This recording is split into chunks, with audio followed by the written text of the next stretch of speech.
নমস্কার বন্ধুরা, রুমার রান্নাঘরে দই পটল বানানোর রেসিপি। পটলটাকে ছাড়িয়ে নিয়ে অল্প অল্প করে ছাড়িয়ে নিয়ে আড়ে আড়ে করে কেটে নুন হলুদ মাখিয়ে রাখলাম। তারপর জিরে ধনে আর লাল লঙ্কার গুঁড়ো একটা জলে বাটিতে ভিজিয়ে রাখলাম। ভিজিয়ে রাখলে সেন্টটা ভালো হয়, ওটাও ভালো হয়। এরপর ভাঙা কাজু বাদাম ভিজিয়ে রেখেছিলাম, লঙ্কা দিয়ে সেটাকে মিক্সিং জারে কাটবো।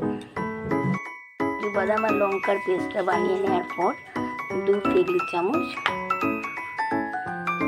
টক দই দেব।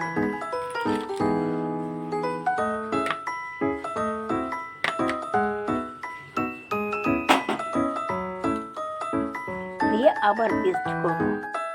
মশলা দিয়ে একটু ধুয়ে নিয়েছিলাম বলে একটু শুকিয়ে নিচ্ছি।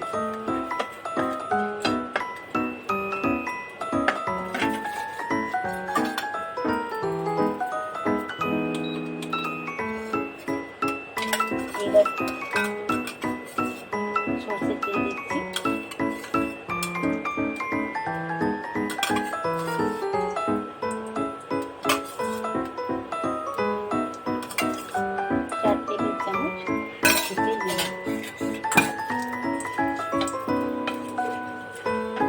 তেলে একটু নুন দিয়ে দিই, তাহলে তেলটাও টানবে কম।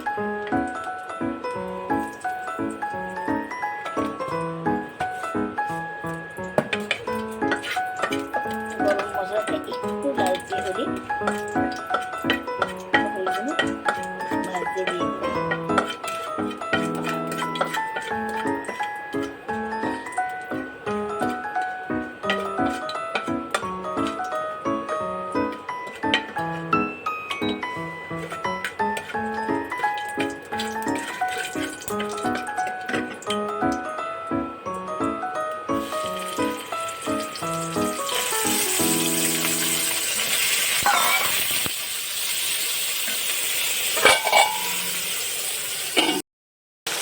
এবার কড়াইতে সর্ষের তেল দিলাম, এলাচ লবঙ্গ দারচিনি একটু লাল করে নিয়ে পটলগুলো ভাজতে দিলাম। 5-6 মিনিট একটু লাল করে নেব, আর জলটা একটুখানি শুকিয়ে গেলে তারপর আবার মশলা দেব। শুকনো লঙ্কার গুঁড়োটা যে ভেজানো ছিল সেই পেস্টটা দিয়ে দিলাম, দিয়ে একটু কষাবো। একটু লাল লঙ্কার গুঁড়ো দেবো, কাশ্মীরি লঙ্কার গুঁড়ো দেবো, রঙটা ভালো হবে।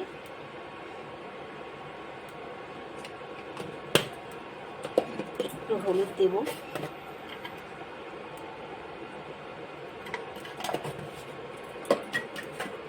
অল্প পরিমাণে নুন দেব, স্বাদ মতো নুন দেব,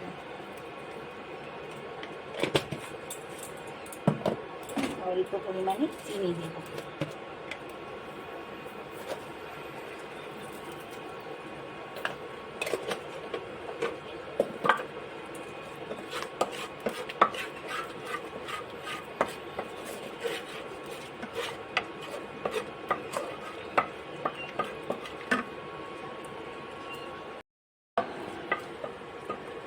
মশলাটা তেল ছেড়ে যাওয়ার পর পটলগুলো দিয়ে দেব।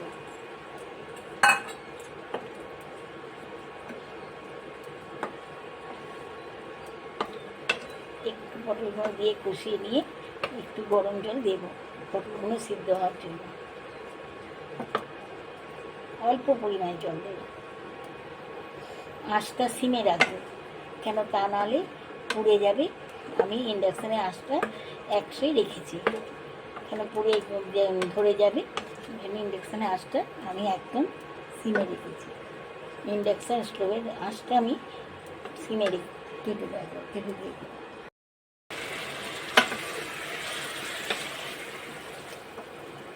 বেশ তেল মাখো মাখো হয়ে গেছে। এবার আমি একটু জল দিয়ে, অল্প জল দিয়ে পটলটা সিদ্ধ হওয়ার জন্য দিলাম। ঢাকা চাপা দিয়ে রাখলাম।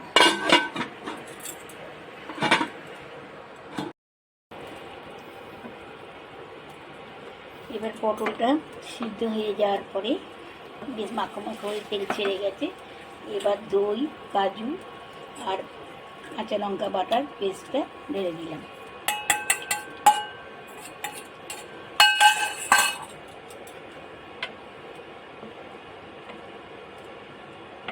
একটু তেল ছেড়ে দেওয়ার পর তারপর নামাবো।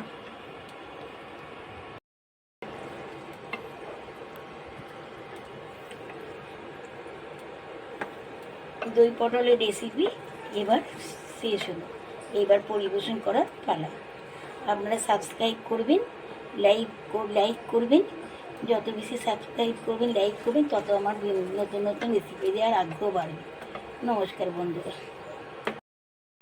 এই দেখুন এবার কি সুন্দর ঝুরঝুরে পোলাও হয়েছে। তার সঙ্গে আজকে আমরা নিরামিষই খাই, তাই দই পটল করেছি, দই পটল দিয়ে খাওয়া যাবে।